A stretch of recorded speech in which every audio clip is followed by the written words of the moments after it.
제가 지난 월요일 저녁에 이제 뉴스를 보다가 아주 재밌는 보도가 하나 있었습니다. 그 서울 가보신 분들은 서울에 이제 지하철이 노선이 몇 개, 한 8, 9개 있나요? 있는데 거기 2호선에 합정이라는 역이 있습니다. 합정역이 있어요. 그 합정역에 관한 보도인데 이 합정역에 이렇게 이제 독수리 사진을 출입구에 이걸 보이십니까? 합정 글자 밑에 이제 독수리 사진이에요. 또 내려가면 곳곳에 막 독수리가 이렇게 있는 사진을 몇 개 이제 붙여놨습니다. 늘상 출입하는 시민들은 며칠 동안 영문을 몰랐대요. 몰랐는데 그 이유를 이렇게 이제 취재해 보니까 저렇게 비둘기들이 한번 띄워볼래요? 네, 역사 안으로 들어온다는 거예요. 네, 그 이제 민원도 들어오고 이런 비둘기가 조금 때로는 성경에는 비둘기가 순결하고 온유하다 그러지만 지금은 변질됐지 않습니까? 그래서 좀 제가 몇 주 전에도 비둘기 이야기 한번 했죠. 막 비명 지르는 여자분. 이 비둘기가 이제 꺼려지니까 이렇게 민원이 들어오고 이제 그 역사 영무원들이 그 농촌에 농사 지을 때 새떼들을 방지하기 위해서 허수아비 해놓는 그것처럼 독수리 사진을 곳곳에 붙여 놓은 겁니다. 그래서 실제 효과가 있었는가? 이제 기자가 그 영무원에게 이제 취재를 해보니까 전혀 효과가 없었다. 두 번째 띄운 비둘기 사진이 독수리 붙여놓은 뒤의 사진이에요. 뒤에도 비둘기들이 계속 들어오는 거예요. 기자들은 보통 이런 이슈가 있으면 파지 않습니까? 그래서 한 조류학자에게 연락을 해가지고 이렇게 했는데 이게 효과가 있습니까? 이제 물었답니다. 물었더니 그 조류학자가 이렇게 답을 했어요. 비둘기는 지능이 매우 낮아서 자기 바로 앞에서 누가 위협을 가하지 않으면 미동도 하지 않습니다. 그래서 길거리 보면 한 번씩 운전하시다 보면 비둘기가 좀 반응이 늦어가지고 변을 당하는 비둘기도 있지 않습니까? 자, 심지어 독수리는 우리나라 새도 아니기 때문에 비둘기들이 실제 독수리를 본 적도 없을 겁니다. 재밌죠, 그렇죠? 그러니 저렇게 독수리 사진 몇 장 붙여 놓는다고 해서 효과가 있을지는 미지수입니다. 이렇게 전문가가 답을 했다는 것입니다. 저 보도가 나간 뒤에 저 역사 직원들은 이제 독수리 사진을 바로 뗐다고 합니다. 예. 사실 뭐 그분들 입장에서는 그 허수아비 효과처럼 비둘기들이 들어오고 또 민원도 오니까 어떻게든 이제 아이디어를 내서 이렇게 해봤던 거예요. 뭐 할 수 있죠. 그런데 이제 효과가 없으니까 뗐다. 예. 아니더라. 이건 아니더라. 바로 철거했다는 겁니다. 여러분, 우리 신앙생활도 마찬가지인 것 같습니다. 우리가 신앙생활에 도움을 얻기 위해서 여러 시도를 해보는 것은 좋습니다. 제가 새해 첫 주일 예배 때 신명기 말씀을 가지고 우리 인간의 살아가는 목적이 뭐라 그랬어요? 하나님을 더 알아가는 것. 그렇죠? 그래서 더 목마름이 있어야 되고 또 절박함이 있어야 된다 그랬습니다. 하나님을 알기 위해서 우리가 주일 말씀도 듣지만 어떤 분들은 요즘에 유튜브를 통해서 여러 설교를 듣기도 하고 또 통독도 하시고 필사도 하시고 개인적인 큐티도 하시고 여러 가지 방법들을 우리가 많이 합니다. 좋습니다. 그런데 이게 해봤을 때 효과가 없으면 바로바로 전환을 해야 됩니다. 떼야 된다는 거예요. 또 이게 성경적이지 않다? 그러면 하지 말아야 됩니다. 바로 철거해야 됩니다. 여러분 기억하실 거예요. 다윗이 골리앗과 싸우기 직전의 상황 아시죠? 다윗이 아버지의 양을 맡아서 막 돌보고 있다가 아버지가 심부름 시켜서 그 형들이 있는 전장에 가게 됩니다. 심부름 가는데 가보니까 40일 동안 저 골리앗이 하나님을 욕하는데도 아무도 대꾸를 못하는 모습을 보고 다윗이 의분을 가지게 되죠. 그리고 사울에게 가서 제가 나가겠습니다. 제가 저 골리앗과 싸우겠습니다. 그랬더니 처음에 사울이 만류합니다. 너 그러다 죽는다. 예. 네가 어떻게 상대하냐. 근데 그때 다윗이 이런 얘기를 하죠. 제가 저희 아버지의 양떼들을 돌볼 때 한 번씩 사자나 곰이 저희 양 새끼를 물어가면 제가 그러려냐고 놔두지 않고 쫓아가서 그 사자나 곰의 입을 벌려서 양을 다시 도로 찾아올 정도로 저에게는 그 용맹함이 있습니다라고 자기를 어필합니다. 하도 막 나가겠다고 하니까 사울이 그러면 뭐 네가 한번 나가봐라 이렇게 이제 허락을 하는데 그냥 내보내지 않고 사울이 자신의 갑옷과 자신의 칼을 장착을 시킵니다. 자, 그 장면 한번 볼까요? 사무엘상 17장 39절 한번 읽습니다. 시작. 다윗이 칼을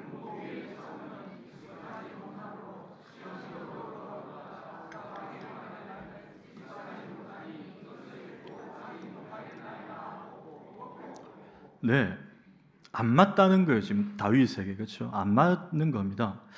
이걸 아마 우리 상상을 해보면 다윗은 소년이었고요. 사울은 여러분 어떻습니까? 사울을 처음에 왕으로 세울 때 보면 사울이 굉장히 키가 컸어요. 다른 사람 어깨에 머리 하나가 더할 정도라는 표현이 있습니다. 굉장히 덩치가 컸습니다. 그러니까 소년 다윗 뭐 이런 표현 어떨지 모르겠지만 지금 스몰이나 미디엄을 입어야 되는 애한테 2X 라지를 입힌 거예요. 안 맞는 거죠.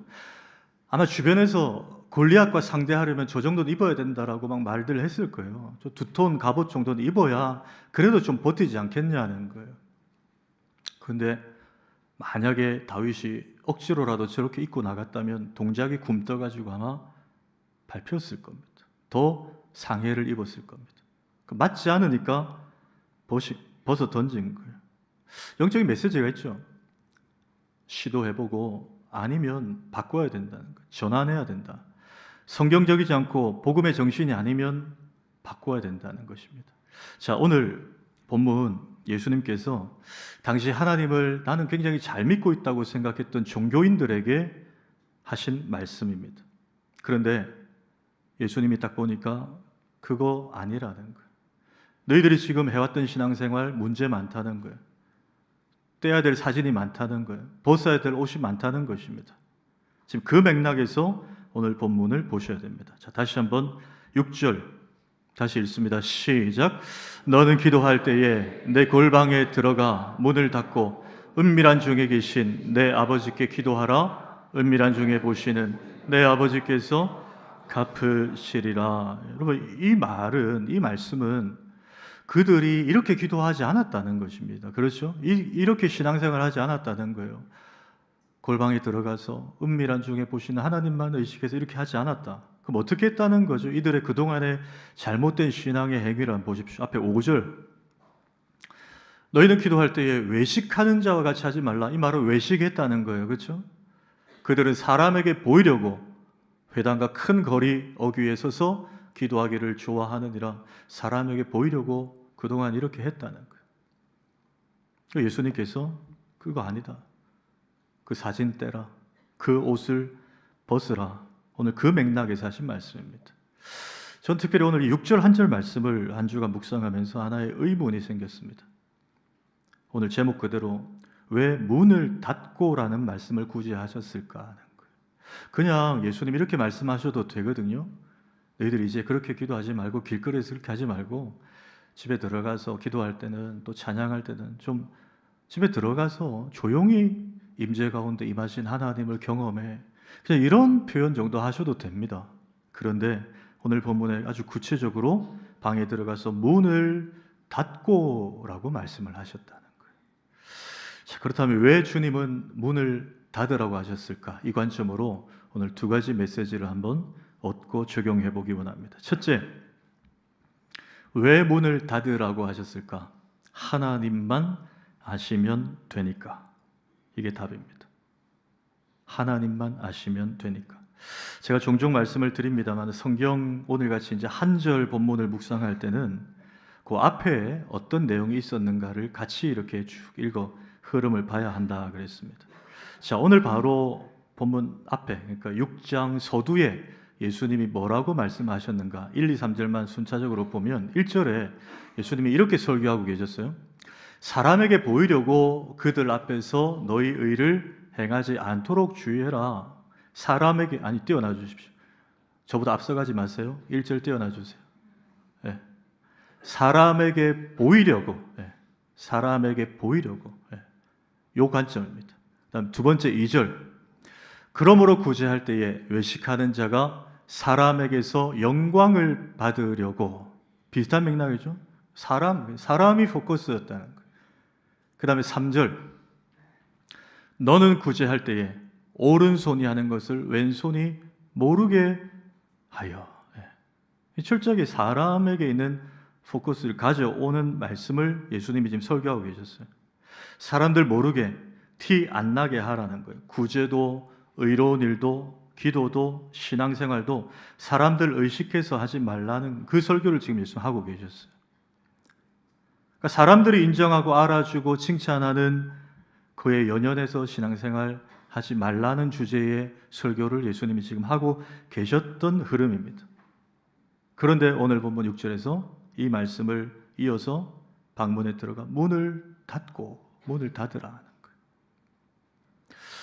여러분, 이게 성경이 우리에게 가르치는 원래 본연의 정신입니다.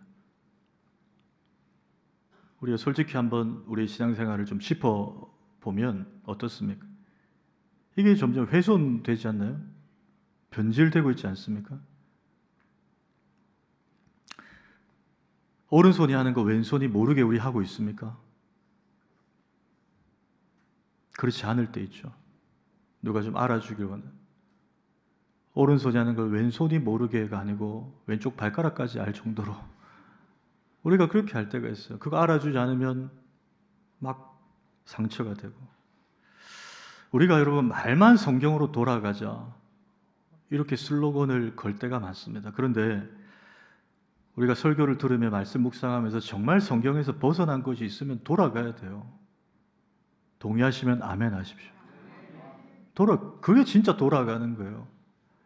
아무리 우리 교회나 뭐 다른 교회 다 전통이 있잖아요. 전통이 이러했다. 관례적으로 해왔다. 그래도 성경을 다시 보니까 이게 아니네. 그러면 과감하게 사진을 떼야 됩니다. 갑옷을 벗어야 돼요.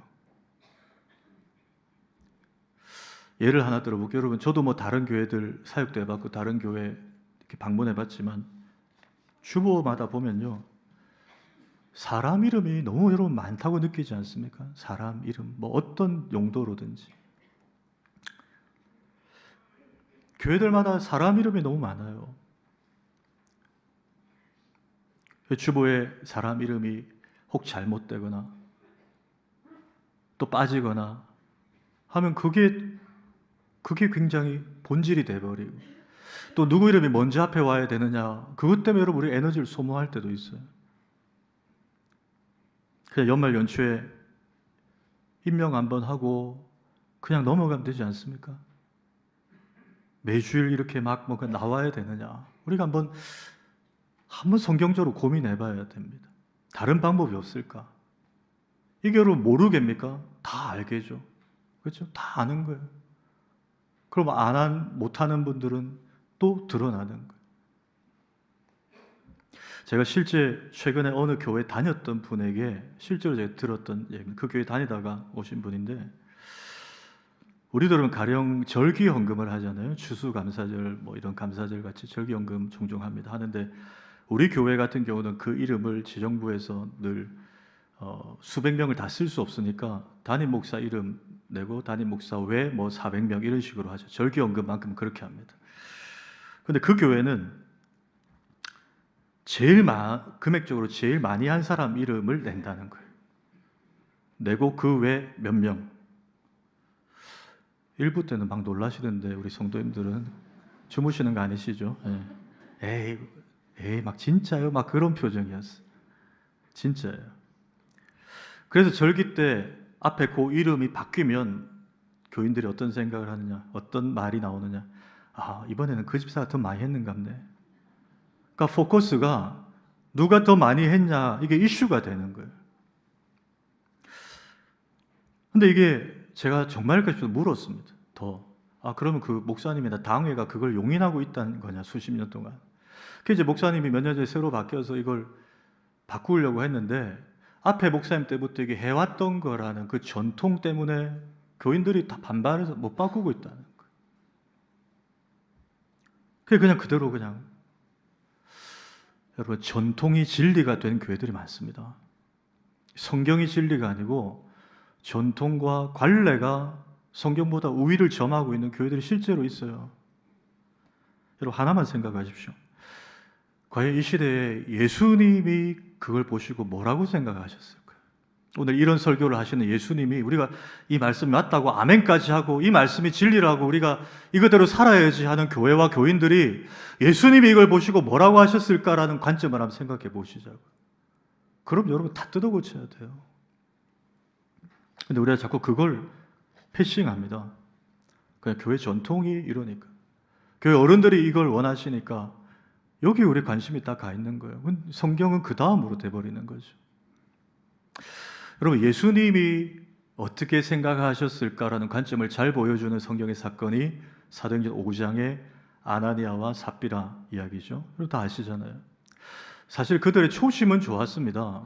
그렇게 안 하는 분들도 있는데 아나니아 삽비라는 부부가 의논해서 자신들의 땅을 팔아서 이걸 우리 교회에 헌금하자. 그 자체는 귀하잖아요, 여러분. 그런데 그 마음에 변질이 된 거예요. 교인들이 막 인정합니다. 저 집사님 대단하다. 저 가정이 대단하다. 저렇게 참 귀하게 헌신하시다니. 이런 얘기를 들었을 겁니다. 그렇죠? 기분 좋아요. 인정받고 칭찬받았습니다. 시험이 든 거예요. 이미지 메이킹을 한 겁니다. 100을 드리려 했는데 사람들은 100 드리는 줄 다 안 거예요. 다 드리긴 아까우신 거예요. 왜? 이미 칭찬받고 사람들 그렇게 아니까 일부 한 70만 드린 것입니다. 그 일로 하나님이 어떻게 하셨죠? 남편 아나니아는 그 자리에서 죽여버리셨어요. 그 교회 마당에서 죽여버리셨어요. 3시간 뒤에 돌아온 아내 삽비라는 3시간 뒤에 또 죽었습니다. 왜 하나님 이렇게 과격하게 징계하셨을까요? 왜 온 교인들 앞에서 그렇게 민망하게 권징을 하셨을까요? 하나님 마음을 읽어야 됩니다. 하나님은 그토록 교회의 위선을 싫어한다는 거예요. 하나님이 아닌 사람들의 인정을 목적으로 사는 인생들의 말로를 보여주고 있습니다. 자, 오늘 6절 한번 다시 보십시오. 너는 기도할 때에 내 골방에 들어가 문을 닫고 은밀한 중에 계신 내 아버지께 기도하라. 은밀한 중에 보시는 내 아버지께서 갚으시리라. 제가 성경에서 반복은 중요하다 그랬습니다. 여기 반복되는 표현이 뭐죠? 은밀한 중에, 그렇죠? 은밀한 중에 보시는, 은밀한 중에 계신, 은밀한 중에 보시는. 다른 말로 하면 사람은 혹 몰라줘도 하나님은 다 보고 계신다는 거예요. 하나님은 다 아신다는 거예요. 뭐를요? 우리의 수고를, 우리의 헌신을, 우리의 눈물을 주님은 아신다. 그 아시는 걸로 끝나지 않고 때가 되면 너의 아버지께서 갚으시리라. 여러분 믿으십니까?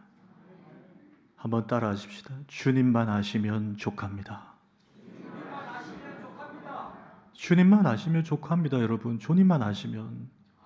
여러분 진짜세요? 디모데전서 4장 10절 한번 읽습니다. 시작. 이를 위하여 우리가 수고하고 힘쓰는 것은 우리 소망을 살아계신 하나님께 둠이니. 여러분 맞습니까? 우리가 왜 수고합니까? 왜 일찍 오셔가지고 계란 드시고 이렇게 발성 연습하시고 왜 이렇게 하죠? 소망이 하나님께 있기, 하늘의 상급이 있기 때문에. 사람들이 몰라줘도 하나님이 아시면 된다라는 소망이 있기 때문에. 정말 저 말씀이 재화되신 분들은요, 본인 이름 내지 말라고 그래요. 아이고, 그걸 뭘 언급합니까, 목사님? 몰라줘도 돼요. 안 삐집니다. 절대 내지 말라고. 오히려 꺼려합니다. 여러분, 우리 교회에 이 아름다운 부음이 일어나기를 축복합니다. 예. 자, 두 번째, 왜 문을 닫으라고 하셨을까? 하나님만이 내 능력이시니까. 첫 번째는 하나님만 아시면 되니까. 두 번째는 하나님만이 내 능력이시니까. 자, 오늘 6절에 있는 그 문을 닫고, 오늘 제목 그대로 문을 닫고라는 이 표현이 오늘 본문에 한 번만 나오면 사실 중요하지 않다고 넘어갈 수 있습니다. 그런데 구약 성경에도 똑같이 반복이 되는데요. 여러분 잘 아시는 얘기예요. 열왕기하 4장에 보면 그 엘리사의 여러 제자 중에 한 제자가 갑자기 죽게 됩니다. 그랬더니 남은 아내와 두 아들이 있는데 알고 봤더니 남편이 생중에 살아 생전에 빚이 좀 있었어요. 그 이제 그 채권자들이 찾아와 가지고 빚을 독촉을 하고 갚을 돈이 없으면 네 두 아들을 종으로 데려가겠다 협박합니다. 이 미망인이 이제 너무 어떻게 할 도리가 없어서 남편의 스승이었던 엘리사를 찾아가서 어떻게 하면 좋습니까? 상의를 하니까 엘리사가 당신 집에 지금 남은 게 뭐가 있냐? 전 재산이 얼마냐 물은 거예요. 그러니까 기름 한 병이 있습니다. 그리고 기름 한 병은 그 저녁에 그냥 전 부쳐서 떡 구워서 요리해 먹으면 끝나는 분량이잖아요. 엘리사가 그러면 두 아들을 데리고 온 이웃들에게 다니면서 빈 그릇들을 조금 빌리지 말고 최대한 많이 빌려오라고 합니다.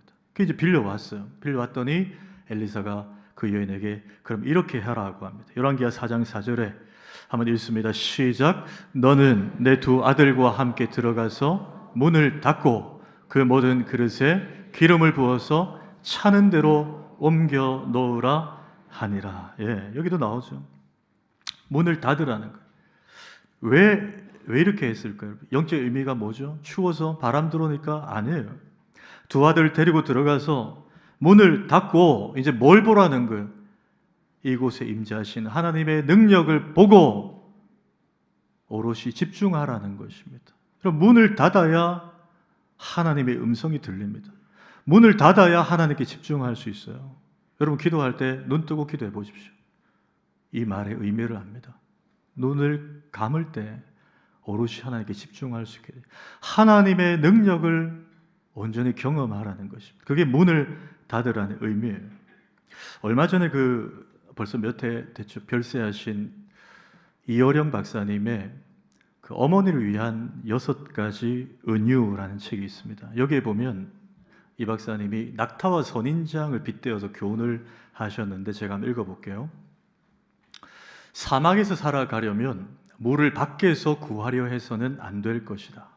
낙타처럼 혹은 선인장처럼 자신의 몸속의 수분을 저장해 두어야 한다. 그들은 타자로부터 아무것도 기대하지 않으며 아무런 보상도 받으려 하지 않는다. 그래서 그들의 꿈은 하늘과 바다에 있지 않다. 그 단절이 오히려 그들의 내면을 풍요롭게 한다. 이게 무슨 말이냐면 낙타와 선인장은 사막에 있는 생물이잖아요. 동물이잖아요. 낙타와 선인장은 그들이 만약에 우리처럼 생각을 한다면 그들은 하늘과 바다로부터 비나 햇빛 이런 것들로 자신들이 살아갈 것이라고 기대하고 있지 않다는 거예요. 왜? 자기 안에 생명의 근원이 있기 때문에. 뭐죠? 여러분 낙타는 어디에 수분과 유지방이 있습니까? 낙타 몰라요? 낙타 모르세요? 동물원 안 가보셨어요? 낙타 혹이 있잖아요. 등에. 거기에 기름과 수분을 그러니까 사막을 수십 킬로를 다녀도 물이 없는 그곳에서도 버틸 수 있는 거. 그게 낙타예요. 선인장도 어떻습니까? 선인장 혹시 키워보신 분 있나요? 적어도 일주일에 한 번씩 물은 줘야 되죠? 아니에요. 물 안 줍니다. 콩나물이 아니에요. 선인장이 가시가 돋쳐 있죠. 이어령 박사님 표현대로 그 가시가 난 니들의 도움이 필요 없어 라는 가시라는 거예요. 그 안에 수분이 다 있다는 거예요. 그 낙타처럼 혹은 선인장처럼 외부로부터 유입되는 어떤 능력이나 도움을 받아 사는 것이 아니고 오히려 그 그들의 단절된 모습이 오히려 그들을 살게 한다라는 것입니다. 오늘 6절에 문을 닫고의 이 두 번째 의미가 바로 이 박사님의 낙타와 선인장과 같습니다. 그 의미로 치면 우리 하나님 백성들은 결코 외부로부터 얻는 능력에 의해 살아가는 존재가 아니라는 것입니다. 다시 한번 문을 닫고 그리고 철저하게 세상과 단절되는 시간이 우리에게 필요하다는 거예요. 그 시간이 어떤 분들에게는 새벽 큐티일 수 있습니다. 새벽 기도일 수 있어요. 어떤 분들은 수요 기도일 수 있어요. 또 여기 계신 성도님들에게는 공통적으로 주일 예배예요. 제가 세상에 가서 기쁨을 누리지 않습니다. 세상이 주는 어떤 힐링, 레저 이런 것들로 나가지 않고 여러분 이 시간 적어도 예배 1시간이지만 세상과 단절된 채 하늘로부터 임하는 하늘의 능력을 다운로드 받는 인생들이 저와 여러분인 줄 믿습니다. 네. 그 얘기를 지금 하고 있는. 그 때로는 하나님의 능력이면 충분하니까 문을 닫고 하나님께 오롯이 집중하라는 것입니다. 시편 121편에 보면 성전에 올라가는 노래 이렇게 표제가 있는데 뭐 다윗의 시인지 누구의 시인지 정확히 모르지만 이 시편 기자가 이렇게 설교를 합니다. 시편 121편 1, 2절에 한번 읽습니다. 시작. 내가 산을 향하여 눈을 들리라. 나의 도움이 어디서 올까? 나의 도움은 천지를 지으신 여호와에게서 로다. NIV 영어 성경에 보면 여호와에게서로다. From God 이렇게 되어 있어요. From God. 하나님으로부터. 우리가 이 말씀은 우리가 사실 거의 외우다시피 하죠. 또 찬양의 복음성 가사로도 있습니다. 그런데 사실 이 시편 기자가 이 말씀을 한 이유가 있습니다.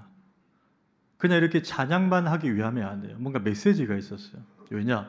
당시에 시온, 즉 예루살렘에 살던 이스라엘 백성들이 처음에는 저렇게 고백을 했어요. 하나님이 우리를 지키셔서 우리가 안전하고 우리가 일할 수 있고 우리가 보호받는 삶을 살 수 있구나 이렇게 생각했는데 이들이 점점 생각이 변질되기 시작합니다. 이 여호와 신앙이 희미해져 가는 거예요. 어떻게 생각했느냐? 뒤에 이제 125편 2절에 보면 산들이 예루살렘을 두름과 같이라는 표현이 있습니다. 그러니까 주변의 산들이 예루살렘을 요새처럼 보호하고 있어서 우리가 이렇게 안전하게 지낸다고 생각이 변질되기 시작한 거예요. 하나님이 아니라 산들이, 환경이 우리를 보호하고 있다 이렇게 된 거예요. 자, 실제 예루살렘 주변의 산들은 동서남북이 다 저렇게 막혀 있었어요. 동쪽은 감람산, 여러분 아시죠? 감람산 예수님 겟세마네 동산 기도하신 그곳이. 남쪽과 서쪽 이면은 흰놈의 골짜기. 그 몰렉이라는 우상을 섬기던 사람들이 구약시대부터 자신의 아들과 딸을 인신 제사 드리며 바쳤던 곳이 흰놈의 골짜기잖아요. 그리고 북쪽에 스코파스라는 언덕산이 있었습니다. 동서남북이 다 이 시온산 예루살렘을 다 두르고 있었던 거예요. 그러니까 예루살렘 사람들이 생각하기에 야, 가만 보니까 우리가 지리적으로 산들이 이렇게 둘러싸여 있어서 우리가 이렇게 안전하게 외세로부터 공격당하지 않고 사는구나 이렇게 생각이 변질됐다는 거예요. 시편 기자가 시편 121편을 설교하면서 그 얘기를 하는 거예요. 내가 산을 향하여 눈을 들리라. 나의 도움이 어디서 올까? 우리의 도움이 여러분 저 산들이 우리를 보호하고 있는 것이 아닙니다. 오히려 눈을 들어보십시오. 영안을 들어보십시오. 저 산을 지으시고 아니 온 천지 만물을 창조하신 여호와 하나님이 우리의 도움이십니다. 그 고백을 그 설교를 통해서 함으로 이스라엘 백성들을 각성시키고 있는 거예요. 변질된 마음을. 하나님이 우리의 도움이시다. 오직 from God이다. 여러분 그걸 잊어서는 안 됩니다. 성전에서 그걸 노래하고 있는 것입니다. 여러분 하나님 백성들이 이 땅을 사는 능력은 다시 확인하십시다. 오직 하나님께로부터 주어지는 줄 믿습니다. 그러니 세상으로 통하는 문을 좀 닫을 필요가 있어요. 여러분 때로는 세상 소리에 귀를 좀 막으십시오. 그리고 오롯이 주님께 집중하십시오. 그때 그분의 음성이 기록된 말씀을 통해서 들려지는 거예요. 세상을 향해 눈을 좀 감으십시오. 그래야 주님의 임재가 느껴지고 보일 때가 있습니다. 주님이 우리에게 그걸 요구하시는 거예요. 이게 안 되고 이 영성이 자꾸 메마르면 우리가 자꾸 사람들을 의존하게 되고 세상을 의존하고 세상으로부터 뭔가를 자꾸 얻으려고 합니다. 그러나 기억하십시오. 우리의 도움은 오직 하나님께만 있습니다. 말씀을 맺습니다. 미국 속담 중에 이런 속담이 있습니다. 한번 읽겠습니다. 시작. 네, 이럴 줄 알았습니다. Never go까지는 아시겠죠? 네, 그 다음 저도 모르겠습니다. 시간 관계상 바로 번역을 보도록 하겠습니다. 네, 저 얘기예요. 배고플 때 절대 장을 보러 가지 마세요. 잘못된 것들을 집을 수 있으니까요. 인생도 똑같습니다. 절대 사람을 사귀지 마세요. 외롭다고 느낄 땐 말이죠. 잘못된 상대를 고르게 될 거예요. 왜냐하면 사람은 절박할 때 원하는 무엇이든 집게 되거든요. 필요한 게 아니라. 여러분 이해되시죠? 배고플 때 진짜 시장할 때 마트 그냥 카드 한 장 들고 가면요, 좀 과하게 우리가 살 때가 있어요. 그렇죠? 지금 당장 먹을 것도 아닌데 뭐 또 남으면 뭐 냉동실에 넣어놔도 다 먹으면 되지. 안 먹습니다. 그렇죠? 그렇게 될 때가 막 집어넣는다는 거예요. 사람도 그렇다는 거예요. 도움이 필요하고 외로울 때 아무나 만나서 도움을 요청하지 말라는 거예요. 잘못된 결과가 올 수 있다는 거예요. 우리의 관심이 필요에 의한 거여야 되는데 욕구에 의한 게 될 수 있다는 그 얘기를 하고 있는 거예요. 그리고 영적으로도 비슷합니다. 우리가 힘들 때, 외로울 때 세상에 아무거나 붙잡지 말라는 거예요. 아무나 붙잡고 뭔가 위로받고 체험을 얻으려 하지 말자는 거예요. 그런 관점으로 오늘 말씀을 이렇게 한번 요약합니다. 힘들다고 외롭다고 느낄 때 세상으로부터 무언가를 얻으려 하지 마세요. 사람에게 인정받고 위로받으려 하지 마세요. 내 안에 살아계신 하나님, 그분의 능력이면 충분합니다. 그러니 세상으로 통하는 문을 닫고 그분과의 만남에 오롯이 집중하세요. 왜? 오늘 두 가지였어요. 주님이 아시면 되니까. 주님만이 우리의 능력이시니까. 여러분, 내 안에 능력의 주님이 함께하고 계십니다. 때로는 문을 닫고 다음 한 주간도 이 능력의 주님만 바라보고 집중하며 세상을 능히 살아내시는 우리 모두가 되기를 주의 이름으로 축원합니다. 하나님 아버지 감사합니다. 주의 백성들 불러 말씀을 들려주시니 감사합니다. 하나님, 오늘 문을 좀 닫으라 하십니다. 왜? 주님만 아시면 되니까. 주님만이 나의 능력이시니까. 하나님, 이 말씀 우리 신비에 새기게 하셔서 세상으로부터 뭔가를 얻으려 하지 말고 나의 능력이신 오직 주님께 집중함으로 다음 한 주간도 승리하며 살아내는 모든 부민의 권속들 되게 하여 주시옵소서. 감사드렸고 예수님의 이름으로 기도하옵나이다. 아멘. 그리고 오늘 말씀을 되새겨서 이 찬양을 좀 했으면 좋겠는데, 이 찬양 오랜만에 하는 파송 찬양입니다. 이 찬양이 박자가 박수는 쳐야 되는데 박수를 템포를 잘 보십시오. 이렇게 치시면 돼요. 이렇게 다다다다다다다다 이렇게 하시면 됩니다. 우리 나의 마음속에 온전히 한번 찬양하겠습니다.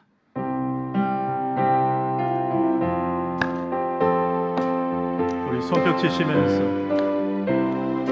나의 마음속에 온전히 주님만 모셔놓고 나의 정성을 다 주를 섬기리. 아멘. 나 기쁠 때나 또 슬플 때나 늘 오직 한 맘 주 위해 한평생 주만 모시고 찬송하며 살리. 아멘.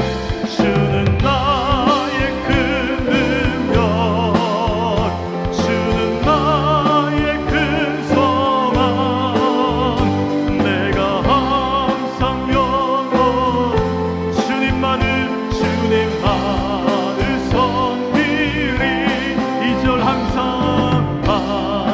담게게 떠나지 마옵소서. 아멘. 주를 섬기는 내 정성 다듬옵소서. 나 기쁠 때나 또 슬플 때나 늘 오직 한 맘 주 위해 한평생 주만 모시고 찬송하며 살리. 주는 나의 아멘. 주는 나의 큰 소망, 내가 항상 영원 주님만을 3절 주만 섬기고 사 더 없는 기쁨이요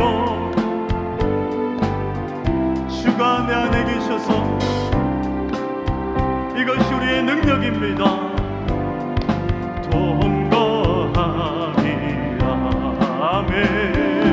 나 기쁠 때라도 슬플 때나는 오직 한맘 주 위에 한평생 주만 보시고 찬송하며 살리. 주는 나의 큰 능력. 아멘. 내가 항상 영원히 주님만을 섬기. 우리 3절 한번 더 합니다. 주만 섬기고 사 더 없는 기쁨이요 능력의 주님이 내 안에 계십니다. 주가 내 안에 계셔서 동거함이라 아멘. 나 기쁠 때나도 슬플 때나는 오직 한맘 주 위에 한평생 주만 보시고 찬송하며 살리. 더 힘있게 주는 나의 큰 능력. 아멘. 주는 나의 큰 소망. 내가 항상 영원히 주님만을 한 번 더. 주는 나의 큰 능력. 주는 나의 큰 소망. 내가 항상 영원히 주님만. 우리 다시 한번 고백합니다. 주는 나의 큰 능력. 주는 나의 큰 소망. 내가 항상 영원히 주님만을 섬기리. 우리 한번 오른손 높이 들고 주는 나의 큰 능력. 아멘. 주는 나의 큰 소망. 내가 항상 영원히 주님만. 여러분 우리의 고백이 돼야 됩니다. 마지막 한 번 더 합시다. 주는 나의 주는 나의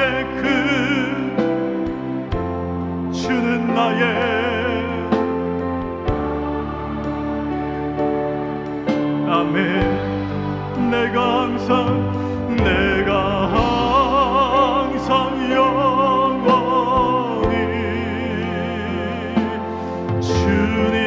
주님만을 섬기리.